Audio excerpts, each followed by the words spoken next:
And welcome, Hoosier fans, to another offseason episode of the Assembly Call. I am your host, Jared Morris, here with a three-point shot to kick off the week.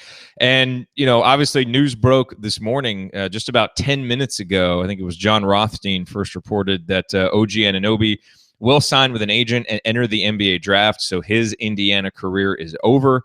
This is not a surprise to anybody. I think a lot of us expected this even coming into this season, that if OG just had a decent season, he would be gone. And it appears that he is. And so, Indiana will obviously now move on from OG Anunoby. We wish him the best, hoping that his knee is fully recovered in time and that he will make good on his potential. He has dropped out of being kind of a certain lottery pick, but it does seem like he's right around that 14 to 18 range in every mock draft that you see. So I don't know if he's going to be healthy enough to work out for teams, but clearly they've seen what he can do, the potential that he possesses. And so hopefully that convinces a team to pick him that high, because it would certainly be a shame to see him not get a draft pick like that just because of the injury that he suffered in that Penn State game. So, that is that. We'll have more on that as the week comes. All I know is it was a joy to watch him play for the time that we got him, and it wasn't much. Obviously he didn't play much as a freshman until the second half of the season, and we only got him the first part of this season before he went down. But he was one of the more unique players in the history of IU basketball, that's for sure. And I know I will be watching his NBA career with great interest and hoping that he follows in the footsteps of guys like Victor Oladipo and Cody Zeller, and now Yogi Ferrell and Troy Williams and even Noah Vonleh, who are starting to realize some of their potential in the NBA, and hopefully OG can do the same thing. All right, but that is not the topic for today's three-point shot. The topic for today's three-point shot is the guy that we expect to be one of Indiana's newest assistant coaches. Now, nothing has been announced officially yet, and it sounds like Indiana wants to do the announcement of all assistant coaches at one time. So I expect that to happen sometime this week. Could happen today. Could happen right now while I'm talking. I have no idea. But reports did break over the weekend, and this is a report from Jeff Goodman, which confirms what Jeff Rabjohns has been saying for several days now over at the Peegs Premium Forum, and that is that Ed Schilling appears likely to fill the third and final slot on Archie Miller's coaching staff. Ed Schilling, currently or previously an assistant coach for Steve Alford at UCLA. And so, again, the entire staff is going to be announced at once, but we've seen, reports kind of leak out about some of the guys who are expected to be on that list. A couple of them, I believe, are in Bloomington working with Archie Miller right now. But the names on that assistant coach list, when it is announced, are expected to be Bruiser Flint, Tom Ostrom, don't know exactly how to pronounce his name. If it's Ostrom, we'll find that out. Ed Schilling, and then those are the three assistant coaches, and then the director of basketball operations, Bill Comar. Now, we talked about Bruiser Flint on a previous edition of Three-Point Shot. He was an assistant under John Calipari at UMass, coached at Drexel as well, has 20 years of head coaching experience, so a lot of head coaching experience to draw on in support of Archie Miller. Tom Ostrom and Bill Comar both worked with Archie Miller at Dayton. I believe they're both in Bloomington right now, already working with Archie Miller at IU, so a lot of continuity there. And then Schilling was kind of that missing piece, and that's what I want to talk about today in the three-point shot. He spent the last 4 seasons with Steve Alford at UCLA. So you may be wondering, why are people, because if you've seen the reports about Schilling, a lot of people are excited about this, think that it's a really good addition to Indiana staff. Why are people so excited about the prospect of Schilling joining the Indiana staff? And there are 3 reasons that I see, and so let's go through them.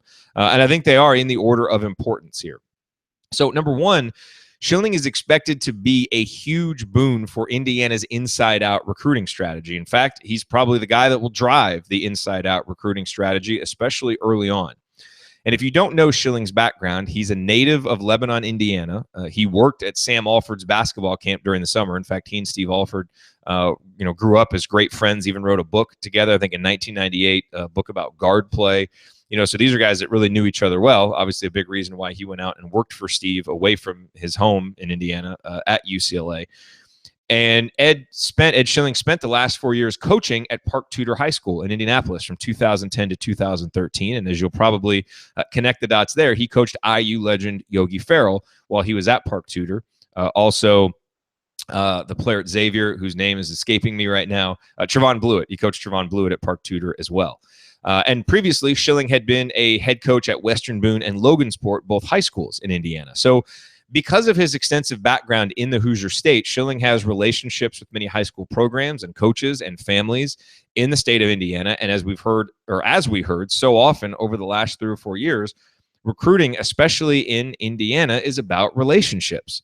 And right away, Schilling gives Archie Miller something that the new Indiana coach wouldn't otherwise have had, because Archie Miller is not from Indiana. Obviously, he feels like he's from Indiana given his love for basketball and his background in the game, but he doesn't have the kind of contacts that a guy like Schilling is going to have in Indiana. And so while I expect Archie Miller to develop those and be committed to it long term, having a guy like Schilling there immediately is really going to help get that inside out recruiting strategy off on the right foot, because there's a lot of work for Indiana to do. Obviously, things have not gone well recruiting the state of Indiana over the last 3 or 4 years.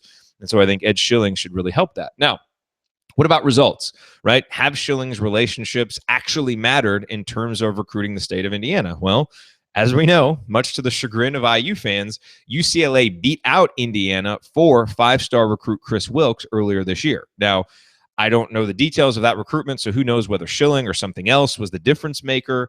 But it is a specific and recent example of Schilling being involved with the successful recruitment of the kind of player that Indiana needs to keep home in the future.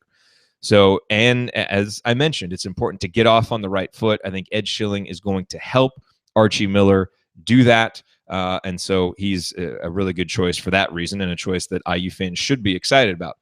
Before I get to reason number 2, real quick, I wanted to let you know I got an email over the weekend from the official IU store, and they're actually having a big sale on Adidas gear. So if you go to and use the link assemblycall.com/IU store, if you will, when you use that link, it'll redirect you to the IU store, and it's an affiliate link. So if you end up buying anything, we actually get a 10% commission at the show. So it's a nice way to just, to support the show if you're thinking about buying gear anyway. But if you go to assemblycall.com/IU store, you'll see there's a little banner that says 25% off Adidas sideline gear. And so you can click on that and you can see all the stuff that is 25% off. And obviously Adidas makes a lot of IU gear, so there's a lot of choices there for you. I don't know how long that deal will be going on. It says limited time. So sometimes those are 24-hour deals. More than likely it'll be, 48 hours, 72 hours, maybe even a week. But again, go to assemblycall.com/IU store, browse, and see if there's anything there that you want. Maybe something to get you ready for football season, something to buy ahead of time in preparation for basketball season, as an Easter gift to put it in an Easter basket, as a birthday present for somebody, or just stash Christmas presents. I know it's April, but hey, who knows? Stash some Christmas presents. But anyway, the link is assemblycall.com/IU store. So if you want to save on some IU gear, check that out. All right, so we're talking on this episode of 3-Point Shot about why Ed Schilling is going to make such a great addition to Archie Miller's staff, assuming that all the reports are true. We don't know anything official yet, but assuming the reports are true that he will be joining the staff, why he'll make a great choice.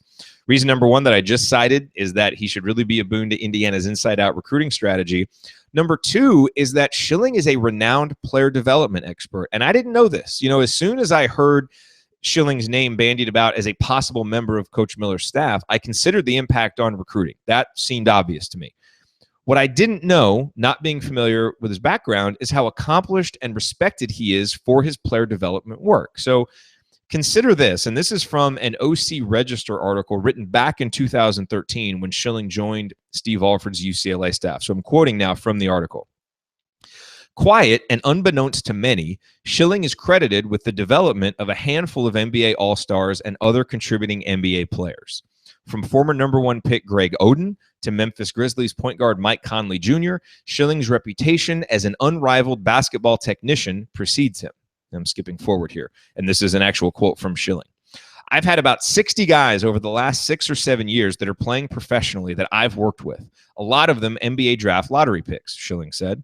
And one thing that I've found is that whether it's the number 1 pick, which we've had, to Gordon Hayward, to Mike Conley, to Jeff Teague, they all need the same things. Still quoting from the article. Now, as UCLA's development guru, he has already begun working on those things. The NCAA allows for 2 hours of practice each week over the course of the summer, and since arriving in Westwood, Schilling has made use of every spare minute. He's already receiving rave reviews. There's so much stuff that we get in those 40-minute periods, senior forward Travis Ware said. Everyone's gotten to the point already of mental and physical exhaustion. Honestly, we're all probably in game shape right now. So, Schilling, clearly a guy who works hard on player development and that gets other players to work hard on player development. And as we know, Indiana's previous staff was very well respected for its player development program. In fact, it became Indiana's brand on the recruiting trail and its national brand overall in many respects. Tom Crean could always point to guys like Victor Oladipo, Cody Zeller, and Noah Vonleh, who became lottery picks. And the strong rookie seasons of Yogi Ferrell and Troy Williams, despite not being drafted, plus OG likely being a first-rounder in the upcoming draft, look like additional feathers in Tom Crean's IU player development cap.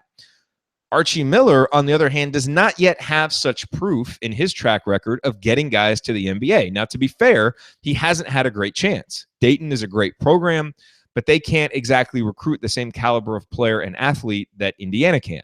So the likelihood of Miller developing a Dayton recruit into an NBA player, at least as a head coach at Dayton, was much slimmer.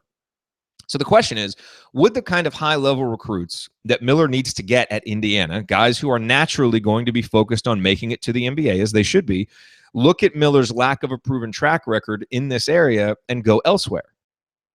It's impossible to know, but I think fair to at least wonder, especially in the early going as Archie looks to get his program off the ground. Well, having Ed Schilling on the staff should help, given his experience working with players to develop their skills for the NBA. It's just one more reason for a recruit to choose Indiana, and in the highly competitive world of 5-star and 4-star college basketball recruiting, you can never have too many reasons to choose your school.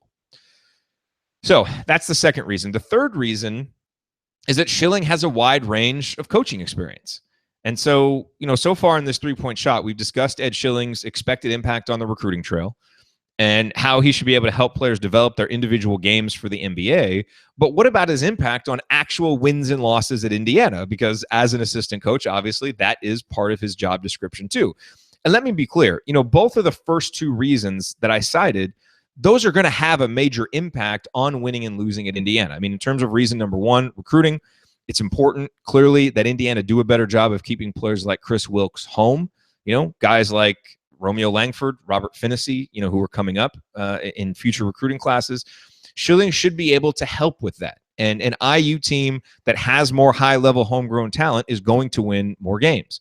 In terms of reason number two, player development. Player development doesn't just prepare a player for the NBA game. It's going to impact winning every step of the way as that player progresses in his basketball career. And the bottom line is that while Ed Schilling, as an assistant, will likely have a lot of responsibility for player development, it will be up to Coach Miller to provide a team framework that stresses the group over the individual and that meshes players' talents into a cohesive whole. Otherwise, you run the risk of a team that is less than the sum of its parts. And we just watched such a team last season. It wasn't fun. But this is why Archie Miller is being paid the big bucks, and there is no reason why players can't develop their games with an eye toward their ultimate goal of playing in the NBA while also being focused on winning for Indiana in the meantime. And there is no reason, based on his experience, why Ed Schilling can't be a part of that day-in, day-out coaching solution as well, which brings me to my explanation here for reason number three. So here's an interesting factoid from Schilling, or about Schilling, from that same OC Register article that I cited earlier. So I'm quoting from that article now. It's an odd set of circumstances for such a well-respected developer of talent, especially given the fact that within a one-year span from 1996 to 1997, Schilling became the only coach to advance from the high school ranks to the Final Four with UMass, where he coached under John Calipari, to the bench of an NBA team, joining Calipari after he was hired as head coach of the New Jersey Nets. So just to recap, within the span of a year, he went from high school, as I mentioned, he was at Western Boone and Logansport in Indiana. Then he went and coached with John Calipari at UMass in a Final Four, and within a year was then also in the NBA, coaching under Calipari at the Nets as well. So kind of a crazy year for Ed Schilling and his family. And clearly an example of how Schilling's experience in basketball is vast and wide-ranging. And, he also has college head coaching experience, having led the Wright State basketball program for 6 years. Wright State went 75-93 while he was the coach, and that included a massive, memorable upset, which you may remember, over Michigan State's last national title team in 1999. Now, it's important for a head coach to have assistant coaches who can help compensate for any potential blind spots or weaknesses. That's a big part of what assistant coaches can help head coaches do. And I don't know Archie Miller or Ed Schilling well enough, as coaches and certainly not as people, to know what their weak spots may be or how they complement each other. But I do think it's fair to expect that Schilling, given the variety of his experience in the game, should prove to be a useful resource for Archie Miller in terms of game planning and in-game strategy. To what extent, we don't know, but I have to think, given that experience, he'll be useful in some fashion. And hey, even if he doesn't, right? Even if Ed Schilling's impact is limited to reasons number 1 and 2 that I cited earlier, limited to his ability to help Archie Miller get his inside-out recruiting endeavor off the ground and to player development. If that's all Ed Schilling brings, all indications are that he'll still prove to be a great addition to Archie Miller's staff. So if you're wondering, if you don't know the name Ed Schilling very well, if you're wondering whether you should be excited about this staff, everything that I have seen, every opinion about this staff that Archie Miller has reportedly put together has been positive. And it really hasn't just been positive, but it's talked about how it's a home run staff. So I think it's worth getting excited about. And I certainly think these 3 reasons that I cited here are reasons to be excited about Ed Schilling in particular joining Archie Miller's staff. All right. Well, thank you for joining me on this edition of 3-Point Shot. We'll be back later this week with more IU basketball coverage. And again, if you want some cool IU gear, go to assemblycall.com/IU store. Take advantage of the current deal of 25% off of Adidas gear. And if you do use that link, and if you buy anything, we'll get a 10% commission back to us at the Assembly Call, which helps support the show and support us creating more content like this. Thank you for listening. Thank you for your support. And we'll talk to you next time.